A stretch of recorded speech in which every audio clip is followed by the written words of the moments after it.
আমরা যখন নিজেদের কাজ নিয়ে খুব ব্যস্ত থাকি তখন মনে হয় ছেলে মেয়ে কখন ঘুমাবে তাহলে আমরা একটু রেস্ট পাই, কিন্তু যখনই ওরা ঘুমিয়ে পড়ে তখন ওদের মুখটা দেখে মনে হয় যে তোর কখন উঠবি, এতক্ষণ চুপচাপ কেন ঘুমাচ্ছিস, একটু উঠে পড় তাড়াতাড়ি। সেদিন চিনি ঘুম থেকে উঠতে অনেক দেরি করছিল, এমনিতেও 4:30-5টার মধ্যে উঠে পড়ে, কিন্তু সেদিন 6টা বেজে গেছিলো। আমি পরে বুঝতে পারলাম ওর শরীরটা ভালো ছিল না, তাই জন্যই ও ঘুমাচ্ছিল। ঘুম থেকে ওঠার পর দেখলাম গাটা বেশ গরম হয়েছে, তাই থার্মোমিটার দিয়ে চেক করে দেখলাম 100-র উপর জ্বর আছে। তো বাড়িতে যেহেতু ওষুধ ছিলই তাই ওকে প্যারাসিটামলটা খাইয়ে দিয়েছিলাম, কিন্তু ও চুপটি করে বসেছিল। ঘুম থেকে ওঠার পরেও কত বড় বড় হাই তুলছিল, ওর শরীরটা একদম ভালো ছিল না।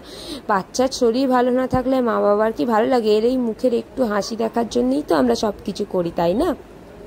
তো ওষুধ খাওয়ানোর কিছুক্ষণ পরেই ওর জ্বরটা কমে গিয়েছিল, তারপর একটু আগের মতো ছটপট করছিল, নয়তো একদম ঝিমিয়ে পড়েছিল। তারপরে ওর দিদি এসেছিল, দিদির সাথে একটু হুড়োহুড়ি করছিল, কিন্তু আমি বলছিলাম মামা হুড়োহুড়ি করো না, কিন্তু ওই যে জ্বরটা একটু কমে গেছে আর কি সে এক জায়গায় বসবে, আবার দিদি এসছে বলে কথা, কি হুড়োহুড়ি করে খেলছিল। তোমরা অনেকেই জানতে চেয়েছিলে চিনি এখন কেমন আছে। চিনি অনেকটাই ভালো আছে গো, ওর জ্বরটা আর আসেনি। আমি হয়তো সবাইকে রিপ্লাই করে উঠতে পারিনি, তবে তোমরা যারা চিনিকে ভালোবাসো তাদেরকে অনেক অনেক ধন্যবাদ গো।